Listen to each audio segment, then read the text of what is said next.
Du Fils et du Saint-Esprit. Frères et sœurs, aujourd'hui est un beau jour de fête, un très beau jour de fête. Et aujourd'hui, nous fêtons tous les saints du ciel. Et nous fêtons cet appel commun, cet appel qu'on a tous à devenir des saints. Vous savez, les saints, il y en a beaucoup plus que ce qu'on croit.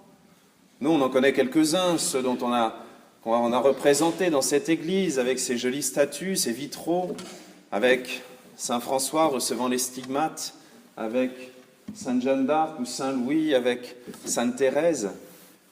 Il y a des saints qu'on connaît, mais la plupart, il n'y a que le bon Dieu qui les connaît.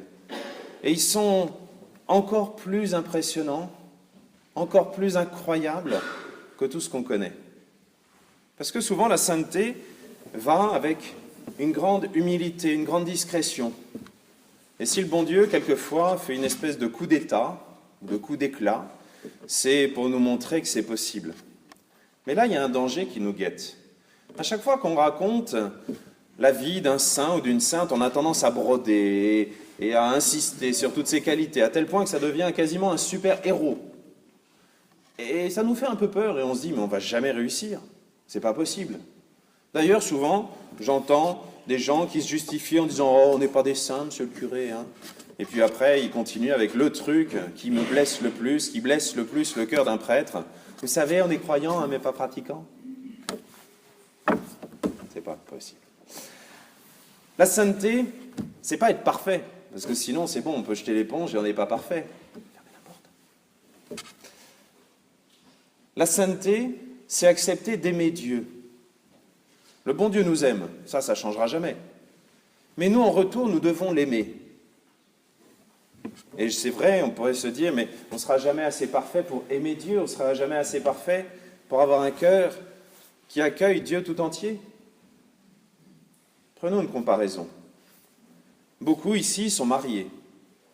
Et si on vous avait dit un jour, lorsque vous étiez tout petit, enfant, adolescent, qu'un jour vous alliez accueillir une personne, une vie tout entière, et des enfants, et des petits-enfants, et des arrière-petits-enfants, que vous alliez l'accueillir totalement, et en être le récepteur, celui à qui il donne, elle donne toute sa vie, vous pourriez dire, mais je ne suis pas digne, je ne suis pas capable. Imaginez qu'un jour, on explique à un enfant que dans quelques années, il va devenir papa ou maman, et qu'il aura la responsabilité de plusieurs êtres humains, avec toutes leurs qualités, tous leurs défauts, tout ce qu'il est. On pourrait se dire, mais j'en suis pas capable, j'ai pas assez de diplômes, je suis pas arrivé premier à tous les concours qu'il faudrait faire pour être à la fois la personne qu'il faut pour soigner, pour accompagner, pour consoler, pour éduquer, pour guider, pour... Vous imaginez tout ce qu'il faut? Et pourtant, tous ceux qui sont parents ici savent ce bonheur, cette joie de pouvoir accueillir totalement un enfant. Tous ceux qui sont mariés savent bien cette joie incroyable d'être capable de dire à quelqu'un « Je te donne toute ma vie et je te reçois totalement ». Eh bien, si le bon Dieu nous a donné cette capacité à nous, comme époux, comme parents, c'est pour nous donner aussi un petit avant-goût de la sainteté. Parce que la sainteté, c'est ça, c'est accueillir le bon Dieu. C'est accepter qu'il nous aime, accepter d'être aimé par lui, accepter de l'aimer en retour. Ça, c'est quelque chose de beau. Mais après, il faut le mettre en pratique. Comment essayer d'être un saint? On ne va pas aller sortir dans la rue et crier sur tous les toits « Regardez-moi, je suis parfait ». Ça ne marcherait pas. On ne va pas non plus sortir dans la rue en disant à tout le monde « Il faut que tu changes, il faut que tu arrêtes telle et telle bêtise, sinon on n'aura jamais terminé avant la fin des temps. » Non. Ce qu'il faut, c'est laisser un petit peu rayonner à travers nous cette joie, cette grandeur de savoir qu'on est saint, de savoir qu'on est aimé par Dieu, qu'on est capable de l'aimer. Vous savez, il y a peu de temps, ont eu lieu des canonisations un petit peu bizarres. Ici, vous avez une jolie statue de Sainte Thérèse de Lisieux, qu'on aime tous beaucoup, et qui a fait des choses qui sont assez fantastiques, même si elles sont assez humbles. Elle a été dans un monastère, elle a supporté avec beaucoup de patience ses sœurs, elle a prié, elle a aimé Dieu. et elle est sainte, et elle est docteur de l'Église, et elle est des tas de choses. C'est beau. Eh bien, il y a quelques jours, on a canonisé ses parents. On a déclaré officiellement saint monsieur et madame Martin, Louis et Zélie Martin. Et si vous regardez leur biographie, eh bien, ils n'ont rien fait d'exceptionnel. Ils n'ont pas déplacé les montagnes, ils n'ont pas créé des orphelinats par centaines, ils n'ont pas soigné les mourants par dizaines de milliers. Non. Ils se sont aimés, ils ont aimé le bon Dieu, ils ont appris à leurs enfants à aimer le bon Dieu. Et vous voyez le résultat? Sainte Thérèse, ses sœurs qui sont devenues religieuses, une autre dont le procès de canonisation est en cours. Pourtant, on les aurait croisées dans la rue, monsieur et madame Martin, eh bien, on n'aurait rien vu. On aurait vu des gens bien. Je vous dis, les plus grands saints, il n'y a que le bon Dieu qui les connaît. Eh bien, nous devrions être un peu comme monsieur et madame Martin. C'est-à-dire, ne pas chercher forcément à frimer devant les autres parce qu'on serait meilleur. Par contre, laisser transparaître à travers nous cette lumière, cette joie. Vous savez, un peu comme quand on croise quelqu'un qui vient de tomber amoureux, ça se voit sur son visage. Il a beau essayer de le cacher, ça se voit. Eh bien, un chrétien qui sort de la messe, ça devrait être comme ça. Ça devrait être aussi rayonnant de cette joie, de cette « Ah, j'ai le cœur qui est rempli du bon Dieu ». Ça serait un bon témoignage. Et il n'y a pas besoin de grands discours, un sourire, un vrai sourire en sortant de la messe, un vrai sourire de ressuscité. Donc ça serait un bon moyen. Essayez de vivre au quotidien cette joie. Pour ça, un deuxième moyen que je vous propose, c'est demander de l'aide au bon Dieu. Parce que s'il nous demande d'être des saints, ce n'est pas parce qu'on est meilleur que les autres, mais c'est parce qu'il accepte de nous aider. Oui, il nous a déjà donné beaucoup de choses, il va nous en donner encore tout ce qu'il faudra, et même plus, pour avancer sur cette route de la sainteté. Il n'y a jamais de situation désespérée pour Dieu.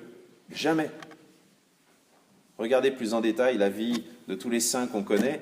Il y en a qui se sont retrouvés, les derniers des bandits, blessés, presque morts, abandonnés dans un hôpital, même pas soignés, que tout le monde détestait, remplis d'une haine incroyable et qui sont devenus des saints Camille de l'Hélice, etc. Mais il faut demander au bon Dieu. Il faut appeler au secours, il faut appeler à l'aide. La prière. Donc, premier moyen, le sourire. Deuxième moyen, la prière. Et puis le troisième moyen que je vous propose, c'est de laisser à Dieu la première place. Je connais des paroissiens qui sont atteints de maladies graves et qui doivent choisir entre leurs différentes activités. Parce que entre les traitements, les effets secondaires des médicaments, la fatigue, eh bien, il reste le temps dans la journée pour une seule chose. Et je connais des paroissiens qui organisent toute leur journée du dimanche ou du samedi pour être suffisamment réveillés, pas trop KO à cause des médicaments, suffisamment en forme pour venir à la messe. Vous êtes tous en pleine santé, d'après ce que je vois, enfin vu d'ici, ça ressemble, et vous n'avez pas à faire ce choix. Et c'est bien dommage. Je ne dis pas ça pour la santé, je dis ça pour le choix. Parce que souvent, la messe, c'est un petit peu la dernière roue du carrosse. On organise toute sa semaine, et puis le week-end, si on n'est pas trop fatigué, on va éventuellement penser à regarder à quelle heure est la messe. Et puis le dimanche matin, si le rôti est bien en train de cuire pour le bon, oui, éventuellement, là, on veut bien aller à la messe. Bon. Mais si ça ne dure pas trop longtemps et que le curé, quand même, il ne va pas prêcher trop longtemps, parce que... Hein. Permettez-moi de vous rappeler que le premier jour de la semaine, c'est le dimanche. Vous savez, Dieu a créé le monde en 7 jours, en 6 jours, le 7e jour, il s'est reposé. Le 7e jour, c'était le Shabbat, le samedi. Mais nous, on n'est pas des gens qui viennent se reposer à la messe. Sinon, on mettrait des coussins, des oreillers et des couettes. Comme ça, les enfants, les doudous, c'est parfait, ça serait... Non, on ne vient pas à la messe pour dormir, on vient pour se réveiller. On se retrouve à la messe le dimanche matin parce que c'est le moment où le Christ est ressuscité. C'est le moment où il s'est réveillé d'entre les morts. Dans la nuit du samedi au dimanche, c'est pour ça qu'on peut se retrouver aussi le samedi soir. Et le dimanche, c'est le début de la semaine. C'est le début de notre vie chrétienne. C'est là-dessus que s'appuie la semaine. Et normalement, plus on avance dans la semaine, plus on devrait être fatigué de manquer d'énergie à cause de cette messe qui est loin. Mais plus on devrait être content de cette messe qui s'approche et qui va nous permettre de recommencer une nouvelle semaine. Alors ce que je vous propose comme troisième moyen, c'est d'éliminer de votre vocabulaire un anglicisme qui est très moche, week-end, et de le remplacer, plutôt que de parler de fin de semaine, de parler de début de semaine. Et lorsque vous croiserez quelqu'un un samedi soir ou un dimanche, de lui souhaiter un bon début de semaine. Déjà, en français, ça sera mieux qu'en anglais. Ça sera plus vrai, parce que le dimanche est le premier jour de la semaine. Et surtout, comme chrétien, ça sera un vrai témoignage. Surtout si on a le sourire. Je le rappelle, premier moyen, le sourire. Parce que ça nous permettra de dire à l'autre qui est en face de nous qu'on commence la semaine et qu'on l'a appuyé sur le bon Dieu et qu'on l'a appuyé sur cette force qui nous permet de vivre une semaine, même si elle est un peu chargée. Donc que Dieu nous aide à vivre en chrétien, à oser nous approcher de lui avec un grand sourire, parce qu'il nous aime et parce que la sainteté est à portée de main. Amen.